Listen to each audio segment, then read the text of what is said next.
Hello students, welcome to the EN 401 lecture on concrete. So here's our roadmap for this lecture. So concrete uses. So concrete is used in pretty much everything these days. Concrete really makes the modern world possible. So we build docks, buildings, all kinds of things. So go ahead and look through this list. There's a great video here about how some World War II ships were made out of concrete and where those ships have ended up since the war. So why use concrete? Here are the advantages and disadvantages. So great advantages: strong compression, high durability, and very versatile. You can make concrete into pretty much any shape you want. Low cost comparatively to some other materials of the same strength, and readily available. Disadvantages: pretty much no usable tensile strength in concrete. Can be very heavy.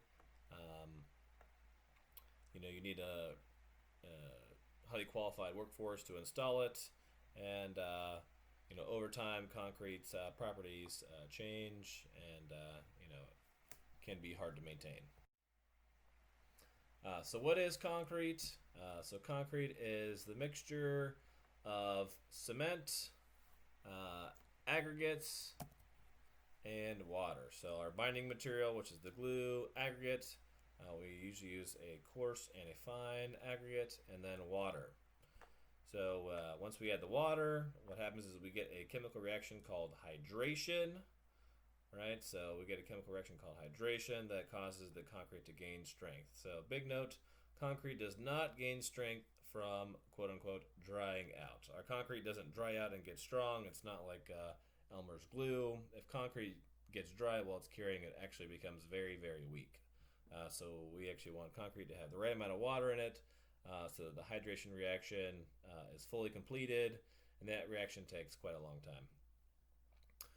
So go ahead and watch these videos here. We have a video on how cement is made. So cement is the main binding material in concrete.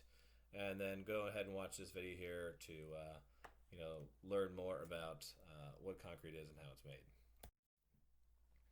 So here are the 5 types of ASTM classifications for cement.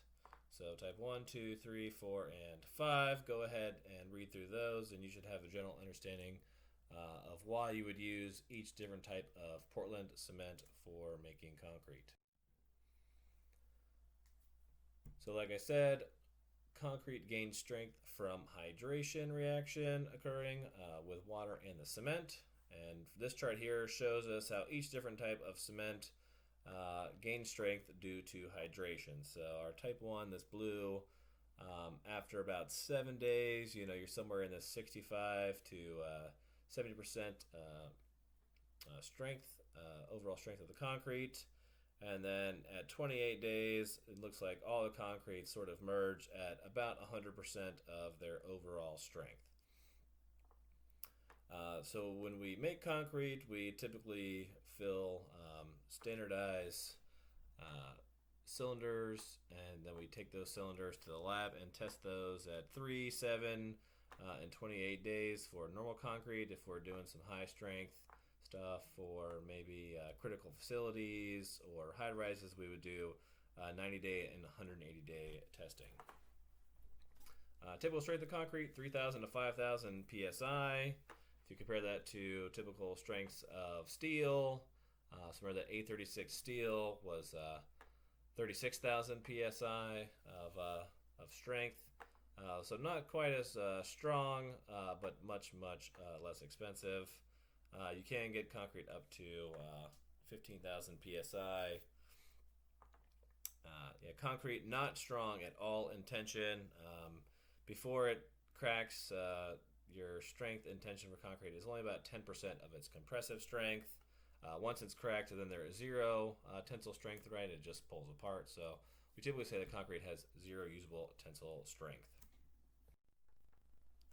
All right, so we saw from that first video that the water to cement ratio is pretty critical for concrete strength, right? If we use too much water, the strength goes down, and there is, it didn't show in the video, but there is a minimum amount of water that's needed in the concrete so that it cures properly and gains strength.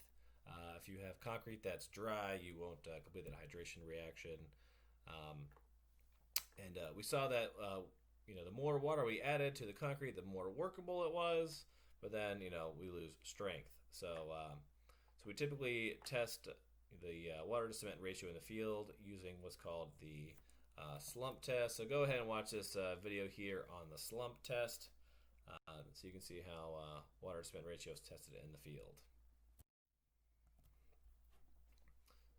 So big reason we are concerned with the workability and water to cement ratio of concrete is essentially concrete, again, has no usable tensile strength, so it has to be used with steel reinforcing bars or steel rebar to make a strong product, right? So the steel rebars will take the tensile stresses in your structural members that are made out of concrete, and then the concrete itself will take the compressive forces. So you can see in here's some typical rebar cages for some large structures. So you've got all this steel rebar, and that's all going to get filled with concrete. Same over here. We got all this steel rebar, and it's going to get filled with concrete. So workability is a big deal because we have to get the concrete all the way in between all these gaps and work it into all these little spaces here, so that you get good cohesion with the steel. Right? We don't want to leave any voids, because then the steel would be open for corrosion, and B, just wouldn't have good adhesion, and your thing would not be as strong as you wanted it to be. So you need it to be workable, but workability comes with the trade-off of reduced strength in the concrete. So that's why we really care about workability. Is we have to balance the strength of the concrete and its workability so that we can get it to get worked into all these rebar cages. All right, so how do you make a good batch of standard concrete? So we have what's called the 3-to-1.5 rule, and that'll give you a good batch of workable concrete that gets that 3,000 to 5,000 psi strength. So what is that rule? So it says that if you're making a batch of concrete, you'll have 3 parts of that concrete be made out of gravel or coarse aggregate. 2 parts of that will be made out of sand or fine aggregate. 1 part is cement, just standard type 1 cement, maybe type 2.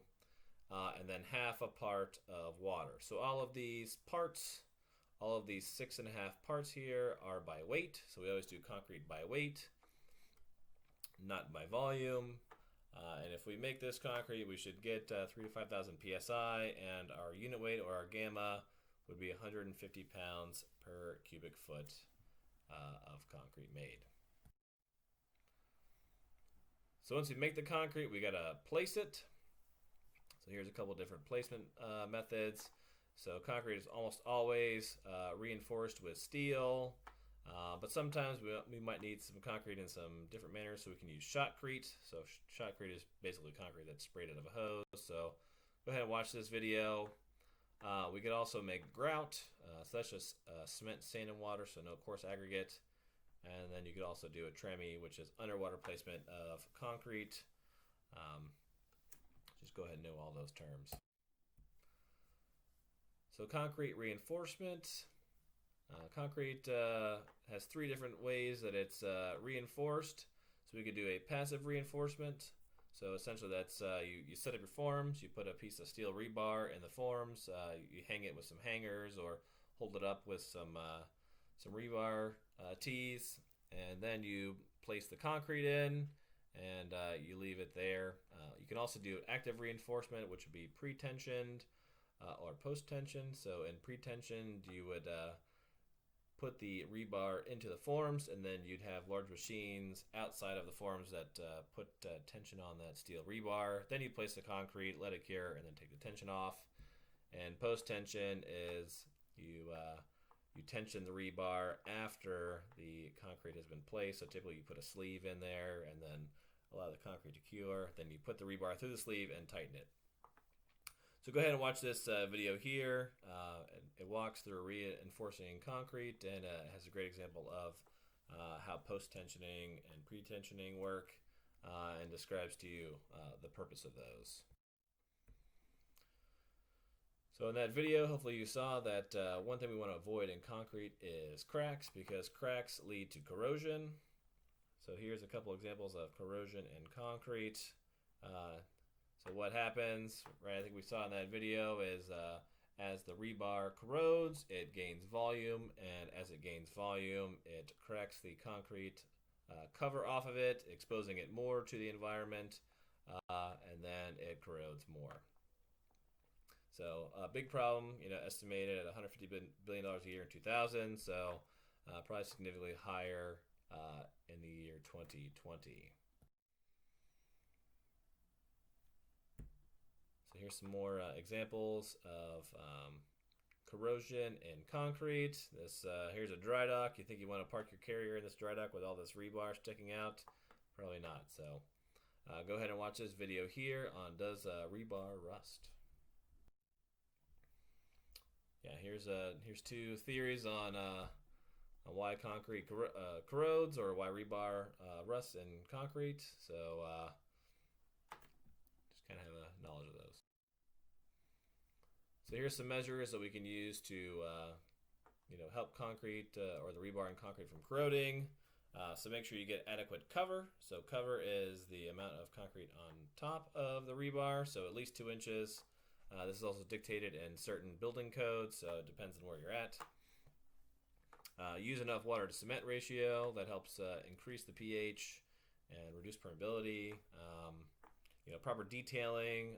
You can use epoxy coated rebar or cathodic protection. So a lot of times you don't just do one of these. You might do some combination, especially in the marine environments, because the salt water is always attacking. So you may want to take multiple mitigation measures to keep your rebar from corroding. All right, so here's example 1. You're going to need to use your 3-2-1.5 rule to solve this problem. So go ahead and do that, and the video will be posted in a separate link. And here's your concrete review. I hope you enjoyed, and thanks for watching.